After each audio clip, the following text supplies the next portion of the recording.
Hello বন্ধুরা, সবাই কেমন আছো? আজ আমি বানাচ্ছি ব্রেড চপ। প্রথমে ব্রেডগুলো একটা গ্লাসের সাহায্যে ভালো করে গোল করে কেটে নেব। ঠিক এরকমভাবে কেটে নিতে হবে। আগে থেকে একটা আলু সিদ্ধ করে রেখেছিলাম, তার মধ্যে ম্যাগি মশলা, চিলি ফ্লেক্স, পেঁয়াজ কুচি, ভাজা মশলা, লবণ দিয়ে ভালো করে মেখে নেব। মাখানো হয়ে গেছে। এবার একটি ব্রেড নিয়ে অল্প অল্প জল দিয়ে দেবো। সিদ্ধ করা আলু সিদ্ধটা ভালো করে মাখিয়ে নেব। ওপর থেকে আরও একটা ব্রেড দিয়ে ভালো করে জল দিয়ে সাইডগুলো এঁটে দেবো, না হলে সাইড থেকে বেরিয়ে যাবে। সবগুলো একই রকমভাবে করে নেব। করা হয়ে গেছে। এবার গ্যাস জ্বালিয়ে প্যান বসিয়ে তেল দিয়ে দেবো।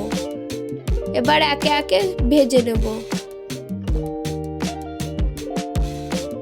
উল্টে পাল্টে একটু লাল লাল করে ভেজে নিতে হবে। ভাবছো তো পুড়ে গেছে, কিন্তু দেখতে ঠিক এইরকমই হবে।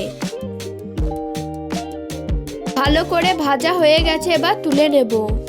তোলা হয়ে গেছে, দেখো কত সুন্দর লাগছে। চলো এবার খেয়ে দেখা যাক কেমন হয়েছে। খেতে খুব সুন্দর হয়েছে। তোমরা চাইলে বাড়িতে একবার বানিয়ে দেখতে পারো। ভিডিওটি ভালো লাগলে লাইক কমেন্ট শেয়ার করে দেবে। ভালো থাকবে, বাই।